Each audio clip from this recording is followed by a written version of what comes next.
Scambodia is a harsh and bitter nickname, but one that once spread widely across international media.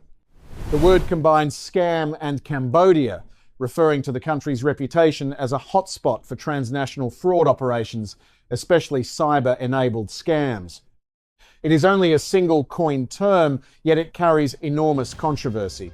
For many Cambodians, it is an insult to national dignity, a simplistic label that reduces an entire country to the actions of criminals.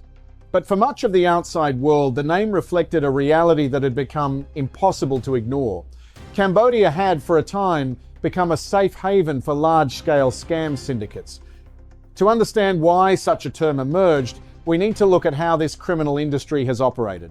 These are no longer small groups of fraudsters making calls from cramped apartments. It evolved into an underground ecosystem, organized, financed, managed, and connected internationally. Many compounds were built like fortified zones, high walls, barbed wire, armed guards, surveillance cameras, restricted access. Inside were thousands of people controlled under conditions resembling forced labor.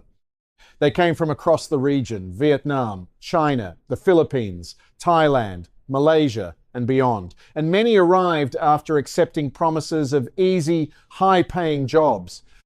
The pattern was often the same.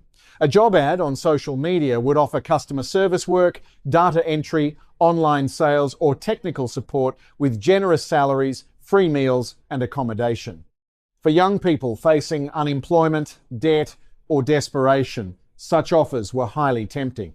But once they arrived, passports were confiscated, phones monitored, and fabricated debts imposed. Recruitment fees, transport costs, training fees, housing charges. From that moment on, they became tools for profit. The actual work involved sitting in front of screens for long hours, using scripted deception to scam strangers. Some impersonated bank employees, police officers, or tax officials. Others posed as romantic partners online, spending weeks building trust before persuading victims to invest in fake cryptocurrency schemes.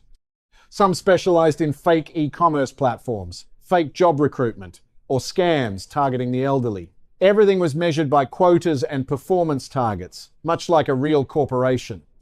Those who failed to meet targets could face starvation, confinement, beatings, or being sold to another compound like merchandise.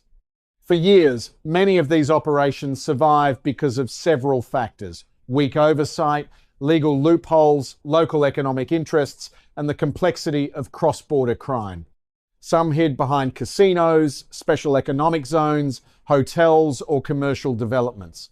Money flowed into construction, local services expanded, and the surface appearance resembled economic growth. But behind the lights was a machine fueled by fraud and human exploitation. In recent years, however, the situation has begun to shift. Under growing international pressure, especially from countries whose citizens had become victims or whose nationals had been trafficked into these compounds, Cambodia was forced to respond more aggressively. Raids were launched in cities long associated with scam hubs. Police stormed compounds, seized computers and servers, arrested suspects, rescued trafficked workers, and deported foreign nationals involved in illegal operations. Images of buses carrying hundreds of detainees away from border areas became increasingly common. This signaled an important realization. If Cambodia failed to act, the cost would not be limited to security concerns. It would also damage tourism, foreign investment, diplomatic standing, and national reputation. No country wants its name globally associated with fraud. No government wants criminal networks to dominate parts of its territory indefinitely. Yet stronger enforcement does not mean the problem disappears. Cybercrime differs from traditional crime because it is not fully dependent on one fixed location. When one country tightens enforcement, criminal groups simply relocate to places where conditions are easier.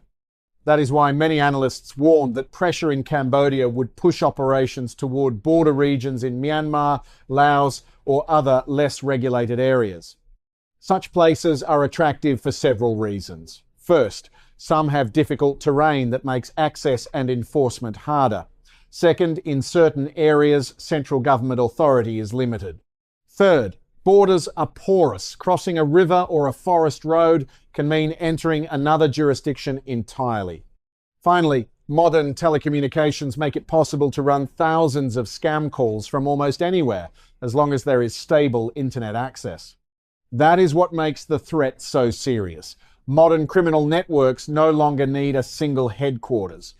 They can fragment into smaller cells hidden inside rented houses, hotels, warehouses, or abandoned resorts. If one site is raided, others continue operating. If one bank account is frozen, funds can move through e-wallets or cryptocurrency within minutes. If one network is exposed, victim databases may already exist elsewhere. This flexibility makes suppression extremely difficult. Within this picture, Vietnamese citizens represent a painful reality. Many trafficking victims forced into scam labor have been Vietnamese. At the same time, many victims inside Vietnam have received scam calls, messages, or fake app schemes originating from these networks abroad. In other words, the same system turns some people into instruments while preying on others at home. Why does it still work despite constant warnings? Because scammers understand human psychology exceptionally well. They exploit trust, fear, loneliness, and greed. They know someone in financial hardship may believe an easy job offer.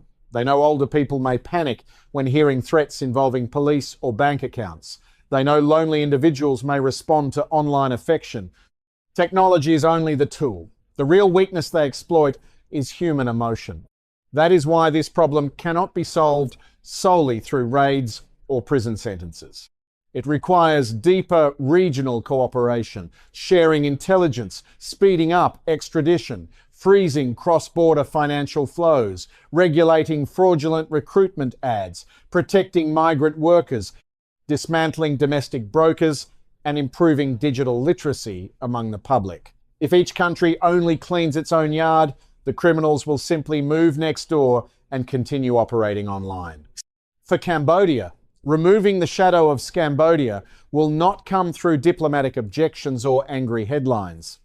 It will come through measurable results, dismantling scam hubs, prosecuting those who provide protection, increasing transparency, protecting victims, and sustaining international cooperation.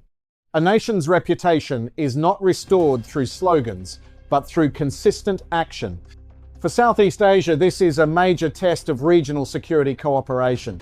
The countries share borders, rivers, digital networks, and vulnerabilities. If criminal organizations cooperate across borders faster than governments do, ordinary people will continue paying the price. Perhaps the biggest question is not whether Cambodia remains a hotspot, but whether the region as a whole has the determination to ensure that no hotspot can survive anywhere. These shadow kingdoms do not depend on fixed territory. They depend on weak law enforcement, slow international coordination, and public complacency. As long as people believe in instant riches, as long as traffickers recruit openly, as long as victims lack digital awareness, and as long as loopholes in finance and migration remain open, these networks will still have room to operate. But if governments tighten coordination, if citizens become more vigilant, and if the cost of crime becomes too high, the flow can be stopped.